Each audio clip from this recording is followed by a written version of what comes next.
My dear old fruits, welcome to the broadcast and to my salon. Greetings.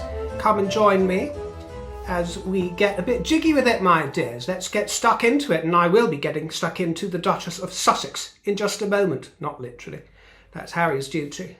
My duty is to remain royal and channel the royal spirit, and that is why we will begin with a quick refresher of magisterial qualities, because the King gave a reception at Buckingham Palace where His Majesty and Queen Camilla were joined by the Princess Royal and the Duke and Duchess of Gloucester, and they welcomed an array of special guests to thank them for their vital work.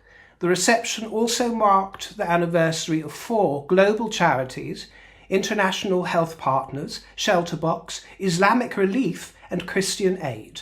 Their Majesties were shown displays on the work of the charities and a special collection of images from the Disasters Emergency Committee. And the King makes a fabulous host, a popular host. People can't get enough of him. He works the crowd, he works the room, as does his consort, so diligently, with such dexterous expertise.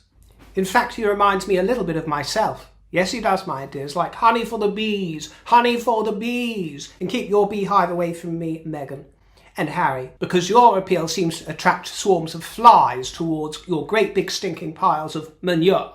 So let's not get those two mixed up with each other, shall we? The King is a congenial, popular host like myself. And also it put me in mind of Sigourney Weaver's character when she's dressed in red in Working Girl and the businessmen are all flocking all around her. Again, that is very much like my own life. It's magnetism, it's charisma, and the King's got it in spades. But Queen Camilla, I adore you.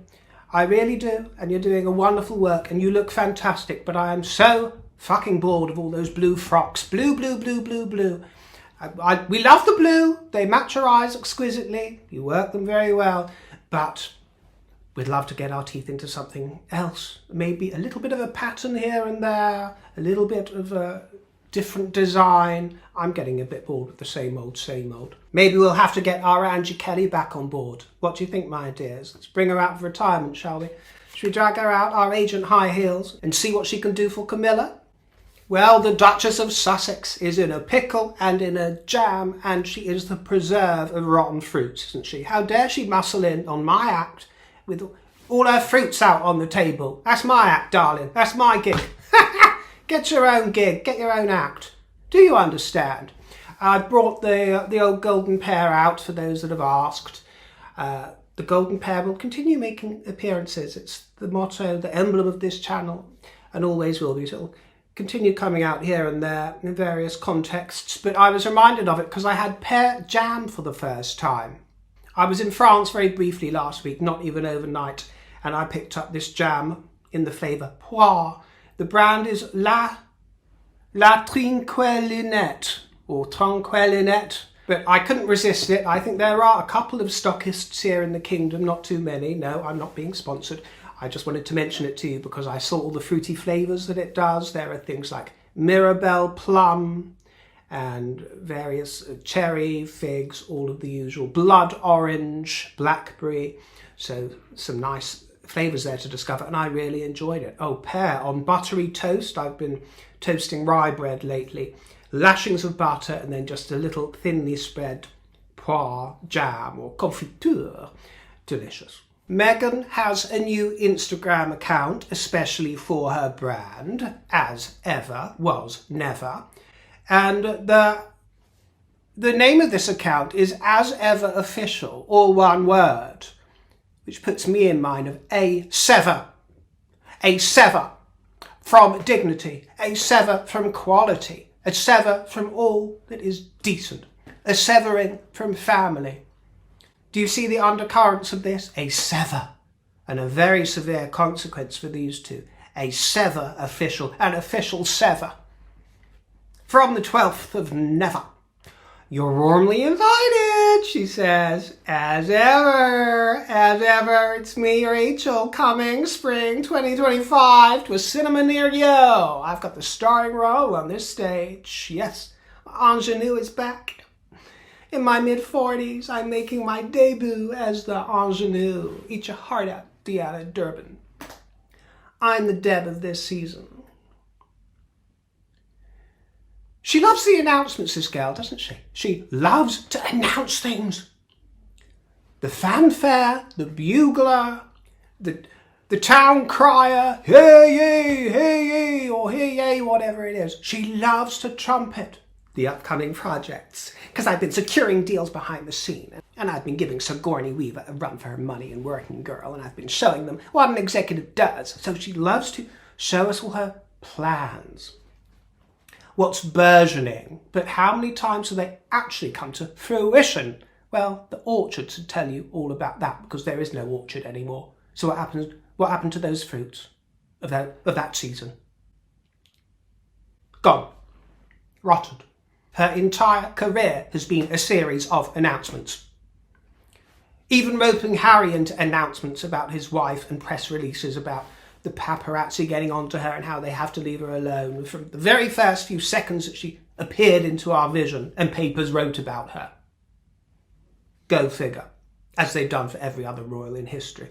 Loves the announcements, at least when she was in her role as card holder in Deal or No Deal. At least then she actually appeared and she held her cards.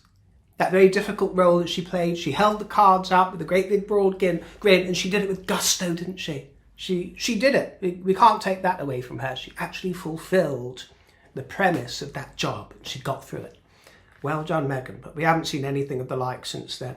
She should go back to it. That'd be fun. We are treated to a sun-dappled image of drip and honey, drip and treacle. There's a glass of fizz, there's fruits and berries, honey, jams and pastries. Gorgeous. But I'm not so sure that honey drip is actually what it seems. Perhaps it's urine. This is my fear.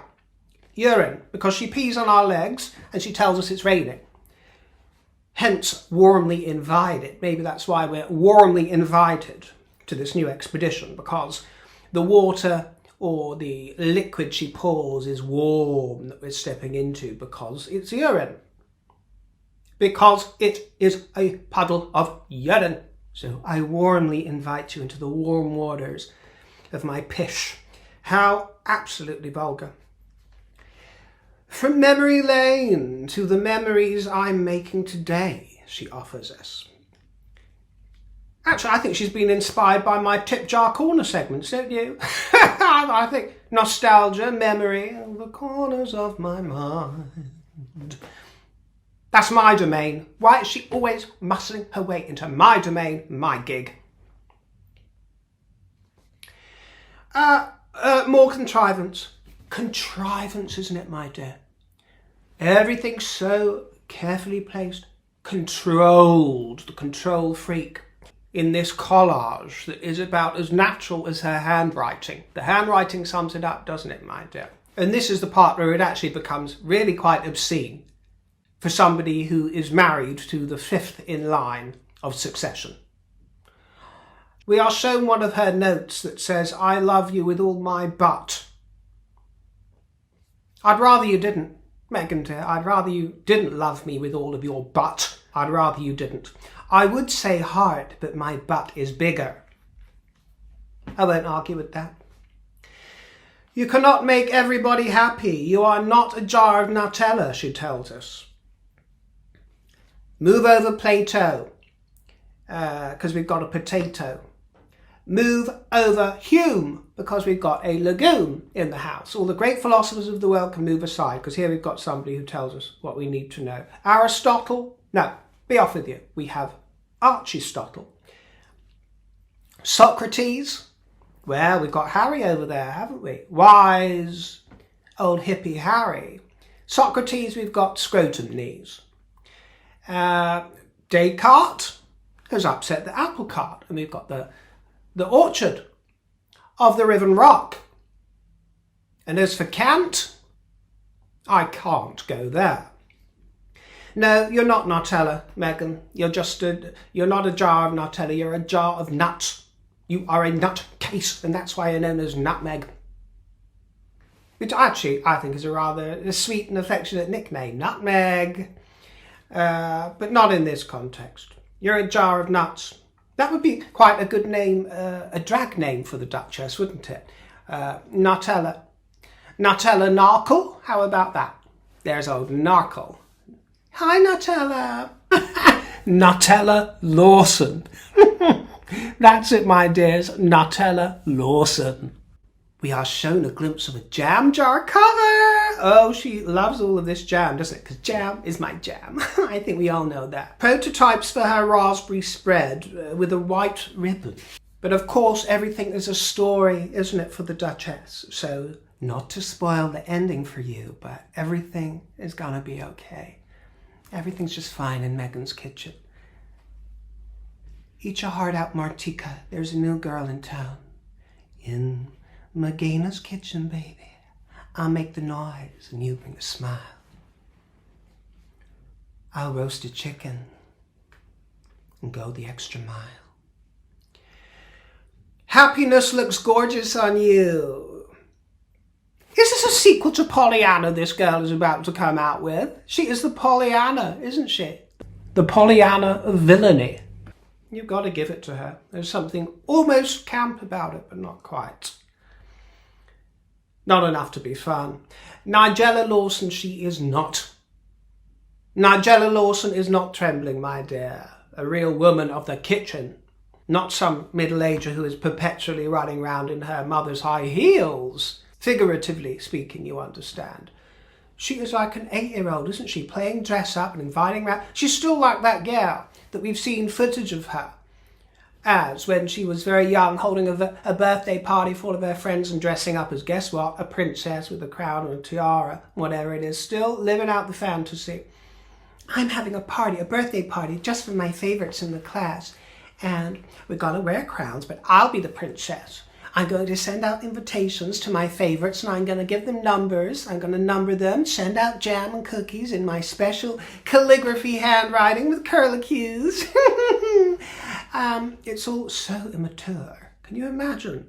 Princess Markle of Kent. Brigitte Gloucester, when they were her age. Of course, our fair Catherine.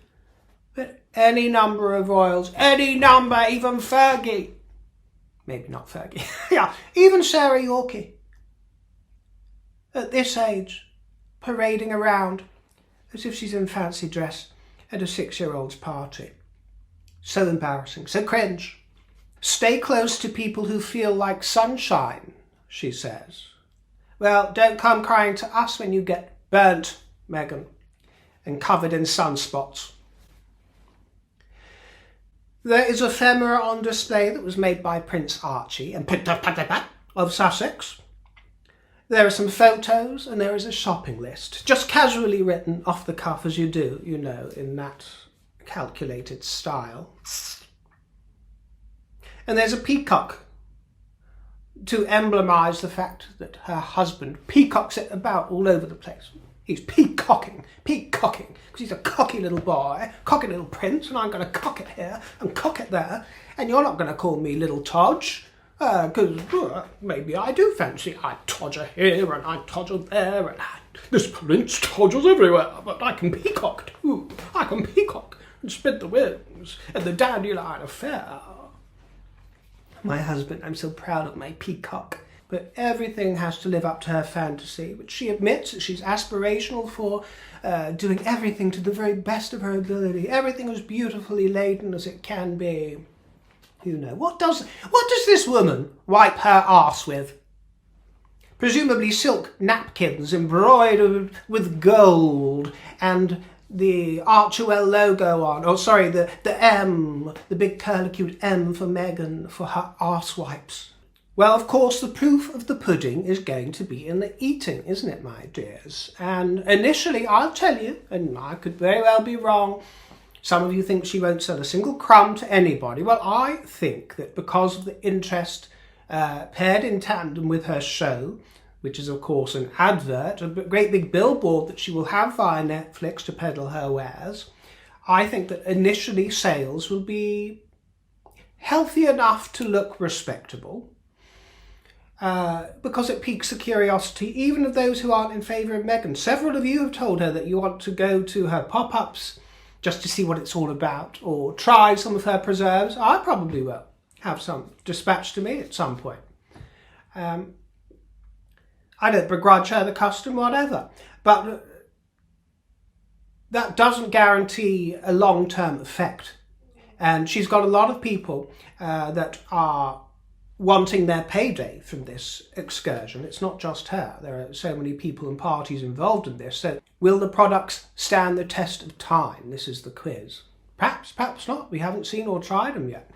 Rather exciting, isn't it? But Mail Online points to the fact that it was South Park, that South Park parody, on February 2023. They point to that as a big turning point, especially in the consciousness of those in the States. And I am aware, you tell me, that nobody really gives a fig about Meghan. Nobody really talks about her. Some people don't know her. Well, others say differently. That's for you to know. But that is touted by the Mail as a great big turning point in the public feeling towards the Markles, because it so successfully ridiculed them, didn't it?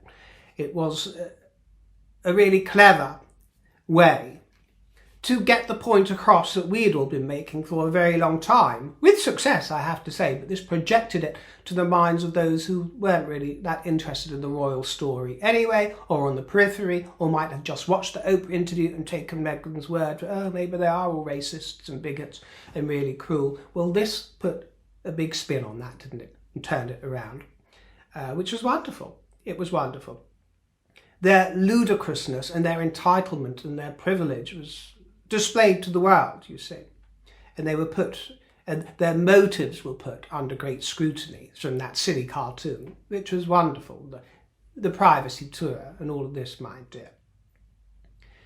But there is no doubt that this Netflix platform will provide them with some reach, some global reach, but the question is, will we be reaching for the tills or reaching for the bucket? Queen Camilla met with staff and survivors at the Asian Women's Resource Centre. Working across London, the centre specialises in supporting women and children from minority backgrounds who have been affected by domestic abuse, failed marriages, honour-based or faith-based abuse. Sounds like a barrel of laughs. Marking the charity's 45th anniversary, Her Majesty officially opened the centre's Healing Garden, a space for reflection and rejuvenation for women, staff and the wider community. And the Princess Royal has been celebrating scientific achievement and innovation in London, doing the sort of work that Meghan can only dream of. In her role as Chancellor of the University of London, Her Royal Highness met students, researchers and scientists on campus. They've been harvesting AI to train robots to help with search and rescue operations and to make surgery safer and more precise. Absolutely ingenious, this is. Ingenious. And as patron of the WISE Awards, Women in Science and Engineering, she spent the evening celebrating pioneering individuals who are driving gender equity in STEM. Do you see how the royal women and royalty in general are way ahead of the curve? And were fighting all these battles in their own way, or putting their power behind all of these issues long before they were fashionable. The king himself exemplifies that more than anybody else. But each of them has had long-held involvements with many of these issues that people sometimes now consider more current or new or fresh. No, my dear. Our royal family were onto it decades before the leaders of any other country and any other nation, and the prime ministers and the presidents that come and go. Our royals were on it, darling, yeah, decades ago, and actually making a difference throughout the years with a proper legacy rooted in history and one foot in the future. Do you see, my dear? These are lifelong tapestries that go beyond generation after generation. Royalty remains. Thank you all so very much for joining me in this fruity moment today. What day is it? Saturday, isn't it? That's right. Well, I'm going to get my glad rags on. Come back and see me soon. Stay fruity and always on royal duty, and channel the royal spirit. Toodle.